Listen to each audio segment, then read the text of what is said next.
10 segundos.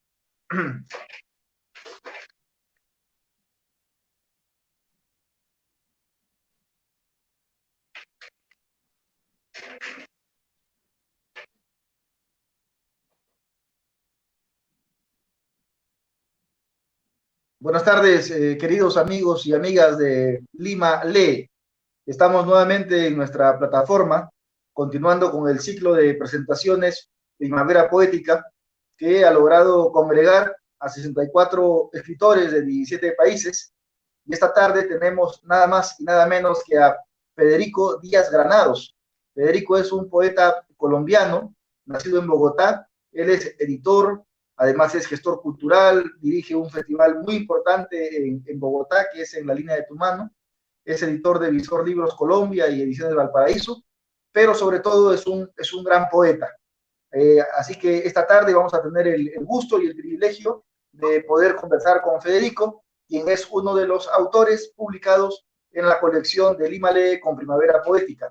Él nos ha entregado generosamente una antología de su poesía que se llama En el umbral de los sueños, y sobre el umbral de los sueños y sobre la vida poética de Federico vamos a conversar estos 40 minutos que tenemos para poder conocer un poco más de él y de su obra. Federico Díaz Granados, buenas tardes. Muy buenas tardes, Harold, y pues muy feliz no solamente de compartir contigo esta conversación, de compartir con todos los seguidores que se suman a la página de Lima Lee, sino de hacer parte de esta colección a la que generosamente me has invitado junto con otros compatriotas y con otros poetas del ámbito hispano que tanto quiero y que tanto admiro. Como bien sabes, Perú es un país al que le debo muchísimo en mi formación como lector de poesía. Entonces, hacer parte de este ambicioso programa de promoción de lectura y liderado pues por la municipalidad y por el Festival Primavera Poética, pues es todo un honor, querido Harold. No, el honor es para nosotros porque a pesar de que eres un poeta joven, eres una persona en Colombia que ya tiene una gran trayectoria, no solamente en Colombia, sino también en Latinoamérica. La idea era de reunir a escritores con trayectoria que sirvan como ejemplos para los poetas más jóvenes, porque creo que lo que se trata es de demostrar que desde la poesía se puede resistir, desde la poesía se puede asumir la vida de una forma distinta, pero poderosa. En ese sentido, yo quisiera saber cuáles fueron los primeros acercamientos de Federico Díaz Granados con la poesía, cuáles fueron los primeros libros que sirvieron como sus referentes y cuándo empezaste también a publicar poesía. Bueno, a mí me encanta rememorar sobre esos inicios porque tiene que ver pues con un vínculo muy cercano y muy familiar y es pues mi casa y mi padre y mi madre y los amigos que iban a la casa de la calle 45 en el barrio Palermo aquí en Bogotá, donde se reunían algunos escritores que hoy en día yo los releo y no puedo creer que hagan parte del canon nacional y que en ese momento eran los amigos que yo veía y que yo sentía que me estaban estimulando en esa formación como lector. Entonces, inicialmente, pues ese ambiente. En segundo lugar, pues sentir a mi padre leyendo poemas, acompañar a mi papá a las distintas lecturas de poemas que él hacía desde que yo estaba muy niño, a las peñas que había con los exiliados chilenos, donde él hablaba siempre de Pablo Neruda con gran facilidad y sobre todo con gran fluidez. Un tomo de poesía infantil que hacía parte de la enciclopedia El Mundo de los Niños, el tomo de poesías y canciones, donde mi madre ahí me leía algunos de los poemas, entre ellos un poema de un poeta coterráneo del Santa Marta, Gregorio Castañeda Aragón. Entonces, en fin, eran una serie de estímulos que iban llegando, no solamente por el lado de esa influencia directa, sino además de esos primeros libros que leía. Entonces, eso conformó un universo muy sólido en mi infancia, no solamente con esos poetas, sino además con novelas de aventuras, las aventuras de Tom Sawyer, con Emilio Salgari, con Julio Verne, con Robert Louis Stevenson, con algunos de los cuentos de las mil y una noches que venían ilustrados especialmente para niños. Entonces todo eso generó en mí pues un universo muy grande y muy amplio. Y además estaba también el cine y había, pues estaba recientemente estrenada una saga que me marcó para toda la vida, que es la saga de la Guerra de las Galaxias, y pues obviamente toda esa mitología, todo ese universo arquetípico que se construía allí, pues por supuesto también hizo parte de esa formación como lector, pero también de esa formación de entender el lugar del hombre en el mundo a través de la literatura, del cine, de los cuentos, de la poesía, de todo lo que me estaba rodeando. Y esos primeros poemas que empiezo a escribir, yo creo que son en la adolescencia, que uno cuando siente las primeras pérdidas o siente como esos primeros impulsos para contar, narrar o simplemente cantar algo, pues sentí ese impulso y eché mano de quién, eché mano pues de esos poetas que había leído. Entonces yo creo que un primer poema de amor o desamor lo hice a la manera de Pablo Neruda, que era el poeta que yo quizá más había leído, que le había escuchado a mi papá leer mucho en estas conferencias y peñas chilenas. Pero resulta que también echaba mano de un poeta como Mario Benedetti o de poetas colombianos como el caso de Álvaro Mutis o el caso de Giovanni Queset, a quien yo ya había empezado a leer de la biblioteca que había en la casa. Entonces, de ellos eché mano un poco para hacer esos primeros calcos o imitaciones con el propósito de empezar a escribir poesía. Ya más adelante, pues ya empiezo con mis búsquedas particulares y es allí cuando ya me encuentro con muchos poetas latinoamericanos, me encuentro con la inmensa poesía del Perú, me encuentro con Antonio Cisneros, con César Vallejo, con Javier Eguren.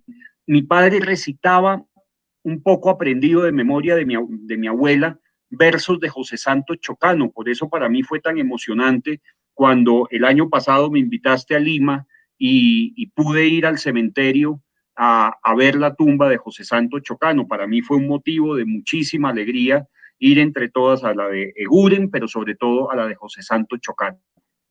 Y mira, qué bien que te refieres a Chocano, porque en mi criterio, José Santos Chocano es uno de los grandes poetas que debería más bien ser revalorado, porque como claro, él corresponde a un momento en el que nuestras literaturas habían sido avasalladas por el movimiento modernista.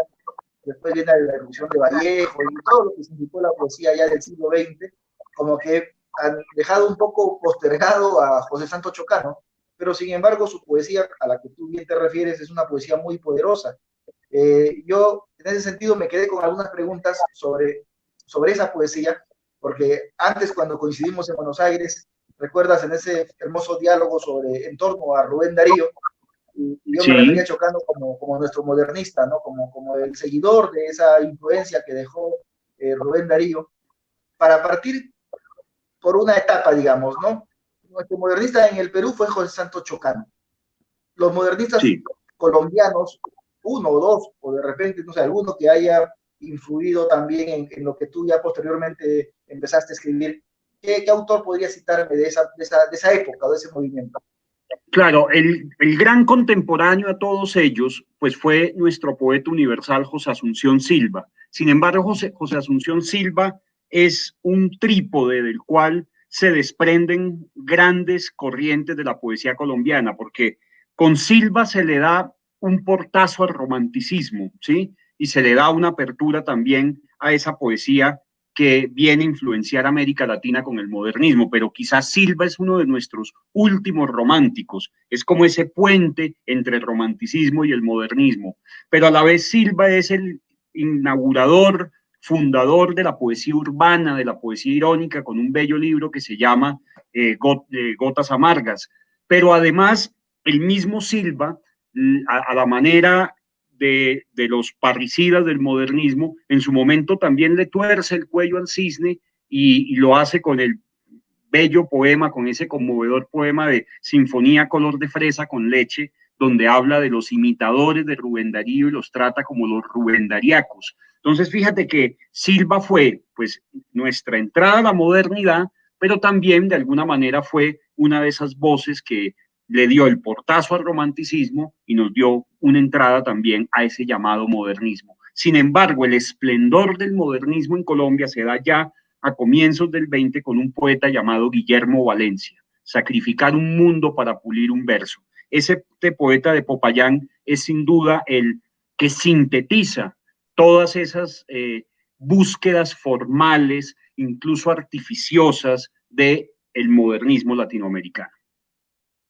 Cuando tú te referiste a que tus primeros pasos con la literatura se dieron en la casa paterna, claro, tú eres hijo de José Luis García, José Luis Díaz Granados, gran poeta colombiano, quien también, gracias a esta coordinación con tu persona, vamos a tener el privilegio de tenerlo en la Primavera Poética, lo cual, por supuesto, para nosotros significa un lujo, porque hace mucho tiempo que le seguimos la pista a la poesía de tu señor padre, y qué mejor momento que este en el que supuestamente el mundo se pone de espaldas a los poetas, y los poetas más bien resisten, como resistes tú, como resiste tu padre, como resisten muchos en el mundo, y más bien empezamos a abrir ventanas.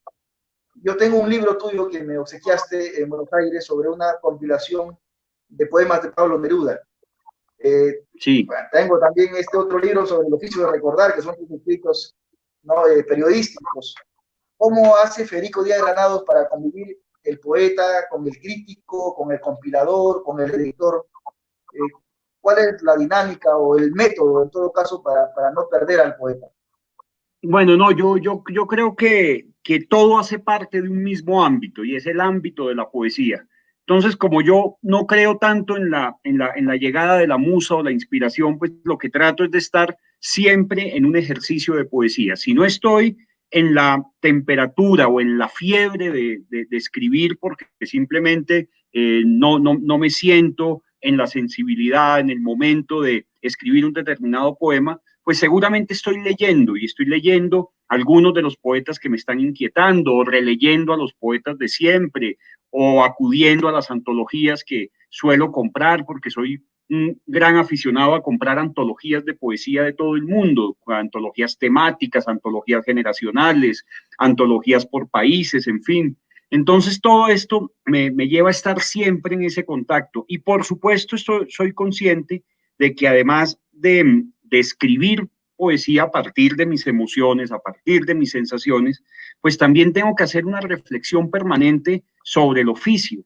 Y es por eso que de alguna manera el oficio de la docencia, por ejemplo, dicto clases de literatura en un colegio, pero además la gestión cultural, por supuesto enfocada a la poesía, el ser editor de libros y el escribir artículos periodísticos o ensayísticos, pues siempre está alrededor de la poesía. Esto me permite pues hacer una reflexión permanente y estar sobre todo en ese ámbito de lo poético todo el tiempo, independiente de que esté en la fiebre y en la temperatura de escribir versos, de escribir poemas, siempre estar en esa temperatura de poesía. Por eso todos los oficios que de alguna manera hago, pues desembocan siempre en la poesía.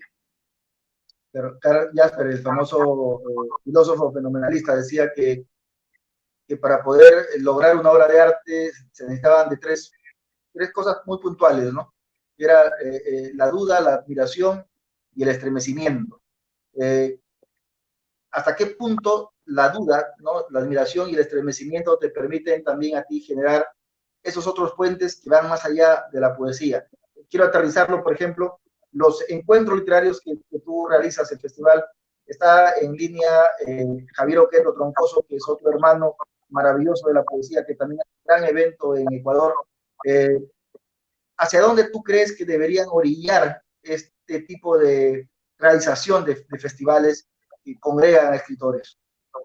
Bueno, y con un abrazo a mi hermano Javier Oquendo, con quien no solamente hemos sido hermanos durante muchos años en el ejercicio de la poesía y por supuesto en la amistad y en la conversación, sino que pues tenemos dos festivales que son muy hermanos y muy cercanos y que comparten maneras de entender, de promover y de mirar la poesía desde la organización de un evento. Estoy convencido de que los festivales, los encuentros, los congresos, pues lo que permiten es, de alguna manera, tejer ese puente con un público lector que a veces no siente esa cercanía con la poesía, no porque no quiera tenerla, porque seguramente la tiene en su sensibilidad. Muchos son lectores de poesía clandestinos, muchos son escritores de poesía clandestinos, pero sin embargo el hecho de que no aparece en los programas de promoción de lectura, que no aparece en los currículums académicos, escolares, y que además las contingencias mediáticas, de comunicaciones, en fin, no las promueven como debería ser, como se promueve la narrativa o como se promueven otros géneros, pues seguramente los festivales cumplen esa función, que es la función de promover y difundir y permitir ese puente entre los grandes poetas y un grupo de lectores. Creo que un festival como el que haces tú, como el que hace Javier Oquendo, como el que organizo yo, además busca también no solamente que se conozcan nombres, revelarles nombres a partir también del gusto de cada uno, poetas que hemos querido, poetas que hemos admirado, que hemos leído, y qué maravilla dárselos a compartir y leer a muchísimos lectores que seguramente de otra manera no los conocerían porque si bien son poetas muy importantes, a lo mejor no están en esa contingencia mediática. Entonces, fíjate que son festivales los tres que publicamos libros de los autores invitados, que hacemos homenajes a los maestros, que buscamos siempre reconocer a esas figuras que nos han marcado y que se anticiparon y nos allanaron el camino para que nosotros podamos hacer esto. Entonces, en esa medida sí creo que no solamente es un gran canal de promoción y de difusión, sino como bien lo dices tú y sin el ánimo de entrar en un discurso político, sí es un espacio de resistencia, porque la poesía siempre será de alguna manera contracultural. La poesía siempre estará en contravía de muchos, digamos, de muchos postulados opresores. Entonces, la poesía en ese sentido va a ser ese espacio de resistencia. Fíjate en estos momentos en que hay una pandemia universal, en que hay un confinamiento en todo el mundo, en que estamos compartiendo todas estas sensaciones de lo que significa estar encerrado y lo que cada uno está haciendo desde su encierro.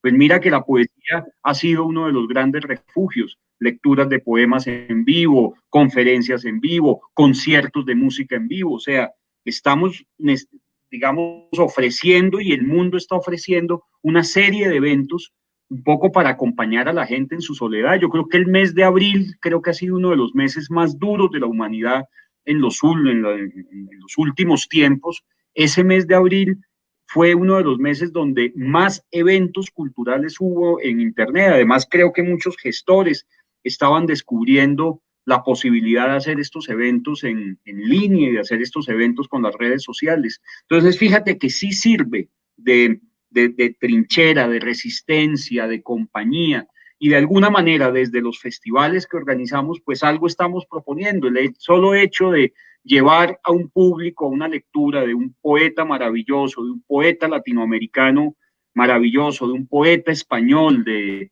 un músico, de un maestro de nuestros países, pero además ofrecer sus libros en sellos editoriales que hemos liderado los tres, pues fíjate todo lo que podemos construir y tejer en pro de la promoción de poesía.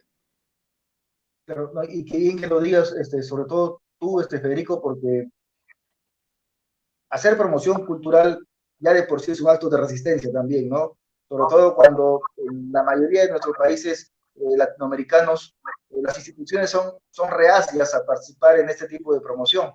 Nosotros hemos tenido, yo diría que suerte o autoridades responsables para que ahora la Municipalidad de Lima y el programa Lima Lee nos permitan editar estos libros en PDF, estos ebooks, y poder compartirlos de modo gratuito, ¿no?, a la ciudadanía. De hecho, en el umbral de los sueños ya está la dirección electrónica al costado de este video. Quienes quieran leer la poesía de Jorge Granados pueden hacer un clic al link y descargarse gratuitamente el libro. Aquí ha participado tanto municipalidad como escritor, porque los escritores han pedido generosamente, insisto con el término, de modo gratuito para poder acceder a su poesía. Entonces yo creo que se pueden lograr cosas y yo también quisiera que nos cuentes, Federico, qué significa para ti el gimnasio moderno, su agenda cultural y cuánto alimenta a Colombia, ¿no?, esta actividad que haces desde allí. Bueno, pues para mí es un privilegio estar en un lugar como el Gimnasio Moderno, que es una institución centenaria, una institución que nació bajo unos principios liberales, humanistas, precisamente contra una hegemonía conservadora que estaba en el país en ese momento. El hecho de pertenecer a esta institución, estar allí, trabajar y liderar una programación cultural permanente, activa, en que me dan la posibilidad de privilegiar a la poesía sobre cualquier otro género, pues sin duda es un privilegio y es un honor muy, muy grande. Fíjate que hemos podido hacer este festival, hemos podido organizar una colección literaria como la colección Los Torreones, donde hemos publicado poetas desde Ledo Ivo, Mark Strand, hasta poetas como Luis García Montero, Marco Antonio Campos, Eduardo Lizalde, Eduardo Chirinos, entre tantos otros poetas. Tengo la fortuna de trabajar allí con un rector que apoya totalmente las humanidades y de trabajar con otro querido hermano y poeta que es Santiago Espinosa, uno de los más importantes poetas de las recientes generaciones y también ensayista. Y pues con esas complicidades, pues obviamente tienen que salir cosas muy, muy buenas, tienen que salir productos para un público como el público bogotano, que sí necesita la poesía. Prueba de eso es que se organizan eventos de poesía y se llenan. Son eventos donde la gente acude a escuchar a los poetas. Vemos que los libros de poesía en pequeñas cantidades, pero se venden. Entonces uno dice, ¿qué es lo que pasa? ¿Acaso es que las librerías no ofrecen la poesía? ¿Es que los medios de comunicación cierran las puertas a la poesía? Entonces hagamos algo nosotros, y es allí donde tenemos toda la posibilidad pues de trabajar, de pedalear para que pues la poesía tenga un lugar de honor en una ciudad como Bogotá, que es una ciudad que tiene una profunda carga literaria donde se pueden trazar cartografías desde su narrativa y desde su poética, donde podemos reconstruir la ciudad a partir de algunos de los más bellos versos de los poetas colombianos. Entonces, es una ciudad a la que tenemos que devolverle mucho de lo que nos ha dado, y en esa medida el poderle otorgar desde un lugar tan simbólico de la ciudad como lo es el Gimnasio Moderno, porque es un lugar emblemático de la ciudad, su fachada del edificio principal de Corte Inglés, pues es uno de los íconos visuales de la ciudad. ¿Cómo no vamos desde allí a propiciar un lugar de encuentro, además un lugar para que la ciudadanía se encuentre, se reconcilie, converse, encuentre en la conversación un género literario, encuentre en la conversación una posibilidad de zanjar cantidades de cosas que tenemos en nuestras vidas nacionales, como en Perú y como en Colombia, países que están tan polarizados políticamente? Pues creo que la literatura, las bibliotecas, la poesía, por supuesto, como pretexto, pues permite que nos reencontremos, permite que nos reconciliemos, pero que sobre todo hagamos de la conversación ese lugar de encuentro. Claro, sobre todo eso, ¿no? Curar fracturas. Nosotros en Perú, al menos los escritores de mi generación, siempre, ¿no?, hemos tenido como referentes colombianos los poetas que surgieron a partir de la década del 60, a J. Mario Arbeláez, ¿no?, a José Luis Granados, escritores a quienes hemos seguido con mucha atención, pero además miramos con admiración y con mucho aprecio a la labor cultural que hay en Colombia. De hecho, siempre hemos mirado muy atentos la Filbo, hemos mirado muy atentos la industria editorial que hay en Colombia, algo que aquí en el Perú recién en los últimos 20 años como que se empezó a dinamizar de un modo más ágil, pero antes era muy complejo, pero sin embargo Colombia y era referente con sellos editoriales que se posicionaron muy bien en América Latina. ¿Cuánto de eso facilitó para que autores de poesía, porque yo creo que los narradores siempre la tuvieron un poquito de repente más fácil por cuestiones de mercado, pero esa efervescencia editorial que ha tenido y que tiene Colombia, cuánto realmente sirvió para que se impulsen a poetas de tu generación, poetas más jóvenes, y claro, con eventos como los que tú organizas y también participas, ¿no? Claro, por supuesto, Harold. La industria editorial colombiana y las editoriales independientes que han nacido en Colombia en los últimos 15, 20 años, pues han permitido un dinamismo y digamos una atmósfera muy especial. Por supuesto, la Filbo ha crecido. Yo creo que en este momento, junto con la Feria del Libro de Buenos Aires, pues estamos muy cerca de darle una importancia continental a la altura de lo que es la Feria de Guadalajara. Entonces, sin duda, eso permite que haya como un motor y un dinamismo. Es como cuando dicen, ¿por qué los Rolling Stones van a determinado país a dar un concierto? Pues obviamente porque han estado antes otros grupos, y estuvo Paul McCartney, estuvo Led Zeppelin, estuvo Pink Floyd. Entonces, creo que se da una serie de cosas y una serie de hechos culturales que generan un vínculo de confianza a nivel editorial. Y eso pasa con las editoriales independientes en Colombia. Hay un gran movimiento, además están muy bien asociadas, están muy bien representadas, y por supuesto esto ha permitido de canal de publicación de muchos poetas jóvenes, de muchos poetas que publican su ópera prima. Pero a eso agrégale que hay muchos festivales en el país. Entonces, no solamente estamos hablando de este festival que realizamos desde el Gimnasio Moderno, hay un festival como el Festival Luna de Locos en la ciudad de Pereira, que dirige el querido amigo Giovanni Gómez, con un enfoque y una mirada muy particular. Está un festival internacional en la ciudad de Cali, pues está el gran Festival de Poesía de Medellín, que ya sabemos que tiene una fama continental. Está el Festival de Poesía de Barranquilla, el Festival de Poesía de Bucaramanga. O sea, casi todas las más importantes ciudades del país tienen un festival de poesía con unas características muy particulares, pero que permiten que sea un trampolín de presentación de muchos jóvenes poetas, de muchos autores que han venido trabajando de una manera muy honesta y muy rigurosa en su ejercicio literario. Entonces, por supuesto que sí, por supuesto que esto ha sido un propulsor y ha sido un motor muy importante para que conozcamos y para que algo esté pasando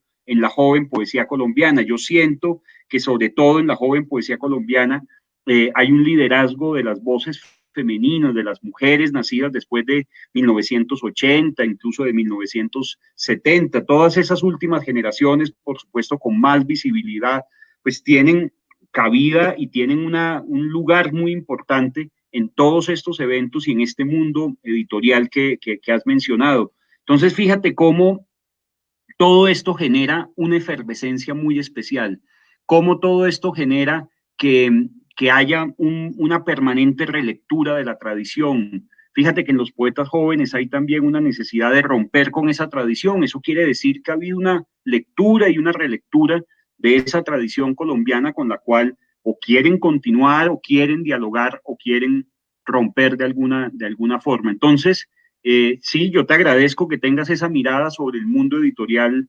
colombiano porque yo sí siento que hay además editoriales de muchísima calidad, de editoriales que hacen libros de un cuidado, libros que son obras de arte en su misma forma, ¿sí? No solamente por su contenido, sino en la misma forma son libros de arte, ¿sí? Vemos, por ejemplo, editoriales como Taller de Edición Roca, o la editorial Luna Libros, o Laguna, o la editorial Tragaluz, que hace unos libros objetos preciosos, Frailejón.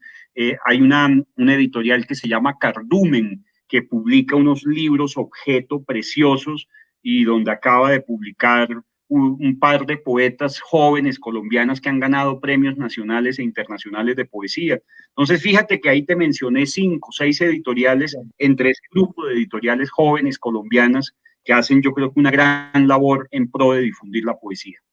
Claro, y a eso agregarle los dos gigantes con los que ustedes también han crecido, ¿no? Que es uno, Gabriel García Márquez, y el otro que es Álvaro Mutis.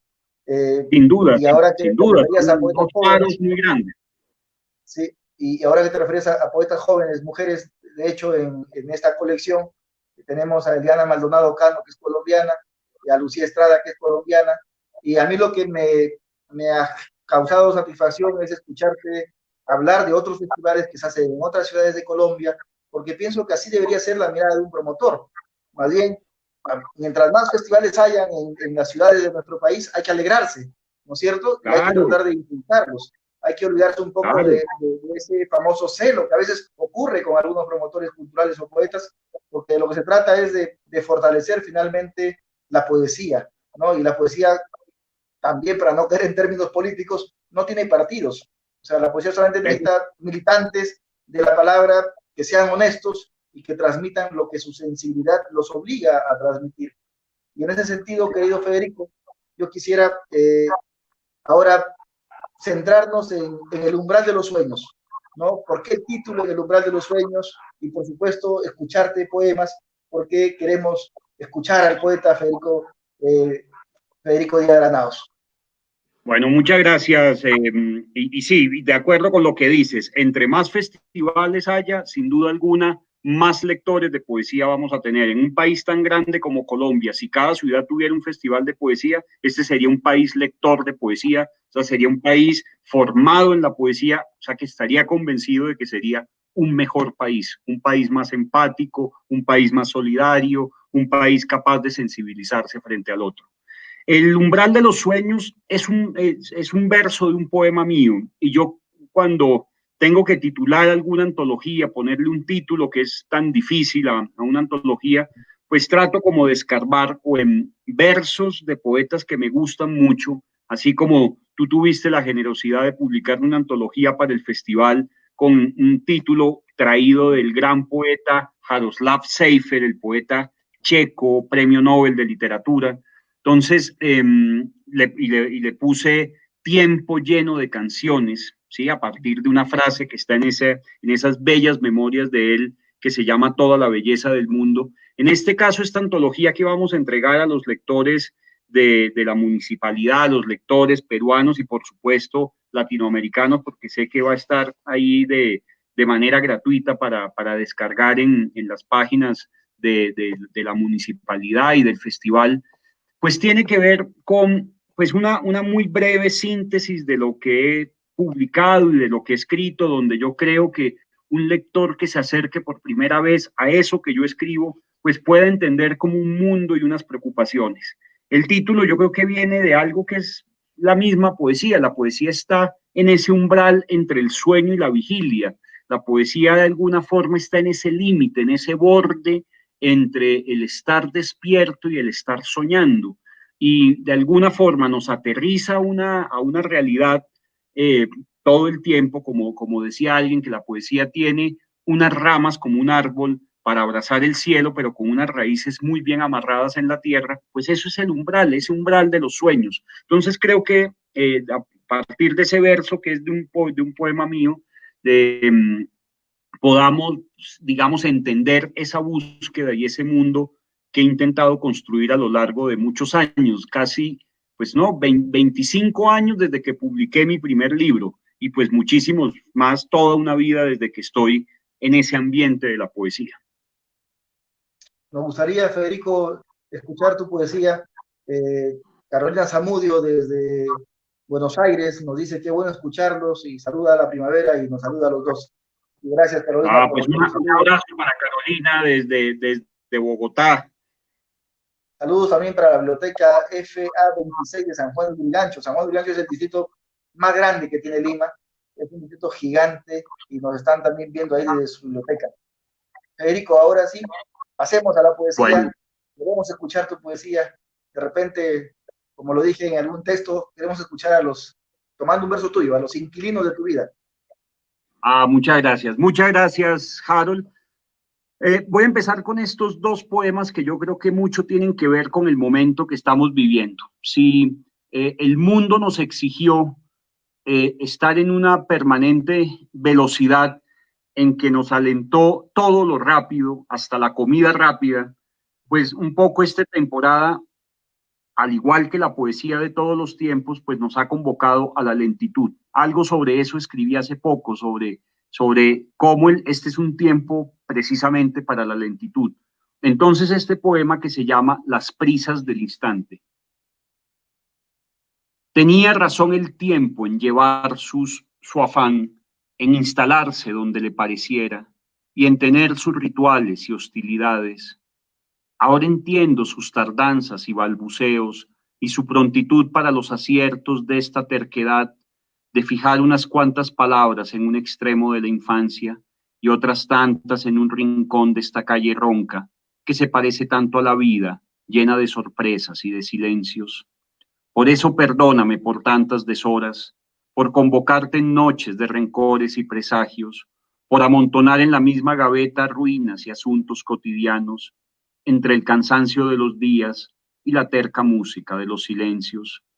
Tenía razón el tiempo en llevar su ritmo y la vida en tener sus afanes, para quedarse acá con todas las prisas del instante. Por eso perdóname por estas premuras, por no saber la gramática y las palabras de una lengua olvidada, por haber perdido libretas, las llaves y la vieja canción de exactos compases y cenizas, como si en el afán del tiempo, cada día, sin importar la hora, se extraviaran los sueños. Y este segundo poema que tiene, yo creo que correspondencia con eso, que fue un poema escrito hace unos 10 años, se llama Recados cotidianos. No podía salir porque afuera había pestes y epidemias y no sabía ni intuía de qué se trataba. Apenas me persigno o repetía poemas de memoria y canciones como breve talismán porque afuera el mundo era un karaoke que jugaba con mi destino. Si hubiera sabido esto, no habría dormido tanto. Me habría levantado más temprano para oír las orquestas afinando, las montañas rusas y el sonido de las cajas registradoras. Igual si salía, siempre le dejaba copia de las llaves al vecino y quedaron tantas por ahí regadas que recuperarlas era hacer el itinerario exacto de la muerte. Salí a pesar de las advertencias y tuve que inventar otra vez el corazón, como tantas veces inventé mi patio y mis rituales y oí el silencio rumoroso de los aviones que se alejan, porque desde la trastienda del sueño llega un viento que mueve la casa, una luz que se enciende al otro lado de la calle, como trayendo señales de otro mundo. El tema de la familia, yo creo que es la familia y la infancia, pues son dos temas recurrentes en todo lo que he intentado escribir. Hay un Entonces, poema que se llama Portarretrato, Portarretrato, no sé si nos podrías compartir Portarretrato. por supuesto, portarretrato. Ante la cámara todos dicen whisky y allí quedan congelados para siempre los parientes y amigos, las amantes inconclusas y afectos retenidos. Al reverso, unos nombres y unas fechas revelan las vejeces prematuras, todas las quejas y tardanzas de sus días. Todos dicen whisky y salen sonriendo, abrazados entre sí o apoyados sobre algún mueble antiguo. Todos quedan con gestos de dureza y alegría en sus rostros, sin las voces que apaciguaron fiebres y castigos en las noches.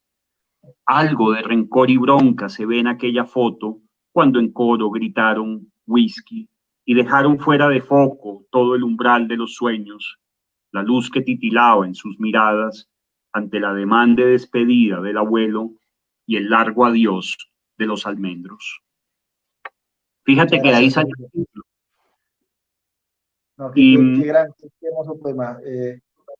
Conmueve porque, y como tú también te referiste, cómo esa primera patria a la que se refería Romualdo, que es la infancia, que es la niñez, es la que te permite, ya teniendo los recursos expresivos, poder capturarla para compartirla, ¿no? así es, así es. La infancia es esa patria, ¿sí? Para unos es la patria perdida, para otros es una patria recobrada. Para mí es el lugar que yo siempre quiero regresar y que la única manera de regresar, pues es a través de la poesía, ¿sí? Cuando siento un olor que me recuerda a la infancia, cuando siento una melodía, una canción, un recuerdo que me remite a la infancia, pues la mejor manera de recuperarla es a través de la poesía. Por eso quisiera cerrar con este poema eh, que yo creo que sintetiza en gran medida toda esa infancia, que además es una infancia muy extraña, porque si bien era una infancia luminosa, llena de alegría, llena de momentos luminosos, de ilusiones, de vacaciones con abuelos, primos, tíos, en fin, pues era una infancia marcada por los libros, por figuras muy mayores, por unas abuelas de carácter muy fuerte, pero también muy amorosas, por un padre militante comunista que iba a la Unión Soviética en plena Guerra Fría, en la cual todos mis amigos pues tenían padres que iban era a los Estados Unidos cuando se estaba estrenando Rocky 4, entonces todos iban por Rocky, yo iba por Iván Drago, ¿no? Entonces, un poco En ruso, en ruso. exacto, recordando eso y cuando aparece esa bella película de Wolfgang Becker, Goodbye Lenin, pues escribo este poema. Goodbye Lenin. De niño, algunas veces jugaba a ser cosaco, otras veces retosaba como consomol o cosmonauta. Así transcurrió la infancia, guerras del zar en un patio sin nieve ni abedules, ni estepas ni pueblos incendiados. A veces era Kasparov o el osito Misha y recreaba historias de amor en el transiberiano. La voz del padre daba cuenta de matrioscas y samovares y del mausoleo de Lenin bajo una luz ultravioleta, de los monumentos a Pushkin y Máximo Gorki y de las noches blancas de Leningrado. Era el verano de 1985 y por onda corta hablaron de la perestroika, cambiaron los coros del Ejército Rojo por canciones de YouTube, relatos de pioneros por un incendio en Chernobyl, y no volvieron los cosacos, ni los consomoles, ni los cosmonautas a mi cuarto, en aquella noche en que mi madre me daba las buenas noches en voz baja para no despertar a toda la casa, mientras apagaba para siempre la última luz de mi infancia. Muchas gracias por ese poema. De hecho, yo tengo aquí la antología poética Adiós a Lenin, que me la Eh, facilitaste en Buenos Aires. Tengo también una edición que te hizo Aldazábal en el Suri Porfiado. Tengo la edición de Primavera Poética. Y bueno, ahora nos queda en el umbral de los sueños, ¿no? Con Lima Lee. Eres un poeta joven, con publicaciones en varios países y creo que eso es un mérito para tu poesía y por supuesto para la permanencia, ¿no? El esfuerzo y esa resistencia propia de un escritor de este tiempo, ¿no? Muchas gracias, Ahí, Harold. Pues yo ahí solo me queda repetir una frase de mi querido maestro Héctor Rojas Erazo que decía que a uno se lo inventan los amigos. Entonces, en la medida en que uno tiene esos amigos tan queridos que le ayudan a uno a pedalear y creer mucho más en la poesía en los distintos países, pues seguramente el camino va a ser mucho más grato y mucho más fácil, porque el hecho de yo llegar a Perú, gracias a tu festival, de llegar a Perú con dos publicaciones de Primavera Poética, pues es sin duda un privilegio y algo que a mí me emociona permanentemente, insisto, por lo que significa además Perú en mi poesía y en mi formación lectora. No solamente desde los poetas, se me viene a la cabeza en este momento un acetato, un álbum de acetatos que había en la casa con la voz de Nicomé de Santa Cruz, ¿sí? Las cumananas de Nicomé de Santa Cruz. Entonces, ¿cómo no voy a querer Perú si esa infancia estuvo también marcada precisamente por las décimas y las cumananas de Nicomé de Santa Cruz? Y luego, pues, de tantos más poetas que vengo a conocer y que vengo a querer tanto.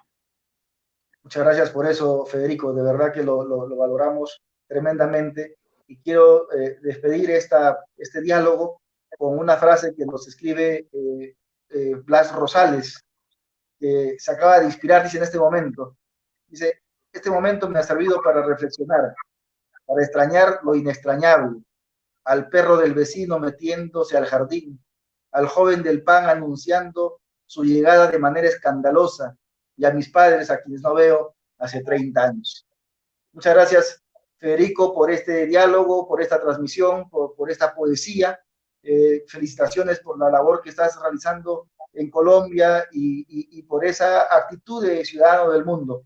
Ya vamos a reencontrarnos en septiembre. En septiembre es la primavera habitual de los 5 días y allí estaremos los 64 reunidos en torno nuevamente a este fuego que ahora nos convoca. Muchas gracias a ti, Bueno, gracias a a Lima ti. Lee y gracias a los seguidores que han estado a través de nuestra plataforma atentos a la presentación de El Umbral de los Sueños de Federico Díaz Granados, el gran poeta colombiano. Muchas gracias a todos, buenas tardes y hasta el día viernes 26 que retornamos con 3 nuevas presentaciones. Muchas gracias, Harold. Muchas gracias. Un abrazo para ti. Y bueno, mira, aquí mi madre me acaba de traer las cumananas como cierre. Gracias por eso. Justo aquí en Lima Lee se le ha hecho un homenaje